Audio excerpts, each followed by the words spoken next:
আমরা আগামীকাল 16ই ফেব্রুয়ারি ঢাকার রাজপথে বাইতুল মোকাররম উত্তর গেট থেকে আমরা প্রতিবাদ সভা এবং বিক্ষোভ মিছিলের ঘোষণা দিয়েছি। হয়েছে পার্লামেন্টে আমরা গঠনমূলক বিরোধী দলের ভূমিকা পালন করব, দেশ এবং জাতির স্বার্থে কথা বলবো, আমাদের বক্তব্য তুলে দেশ গড়ার জন্য আমাদের বাংলাদেশ দেশকে আমরা ভালোবাসি, দেশকে আমরা পিছনে নিতে চাই না, সামনে নিতে চাই। সেই সেন্টিমেন্ট থেকে আমরা কাজ করার জন্য, ভূমিকা পালনের জন্য প্রস্তুত আছি ইতিবাচকভাবে।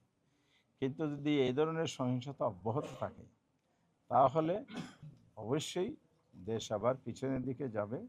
আমরা কোনো অপশক্তির হাতে, যারা ষড়যন্ত্র করে দেশকে অস্থিতির সৃষ্টি করে গণতন্ত্রের অভিযাত্রাকে ধ্বংস করার পায়তারা করবে, সে জায়গায় আমরা আপোষহীন থাকব। এই জন্য প্রয়োজনে আমরা রাস্তায় নামতে বাধ্য হব। ইতিমধ্যেই আমরা 11 দলের পক্ষ থেকে গতকাল লিয়াজি কমিটির মিটিং করেছি।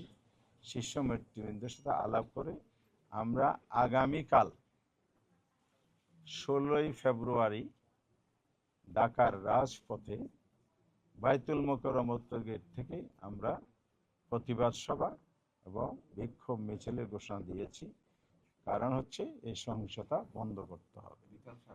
বিকাল 4:30টায় জনগণকে সাথে নিয়ে আমরা এটা প্রতিবাদ করতে চাই।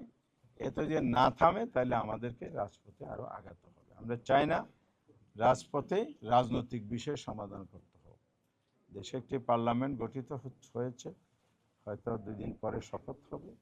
সেই পার্লামেন্টে রাজনীতির সকল আলোচনার কেন্দ্রবিন্দু হোক, এটাই গণতান্ত্রিক রেওয়াজ, পলিটিক্যাল কালচার নতুন দ্বারা আমরা তৈরি করতে চাই।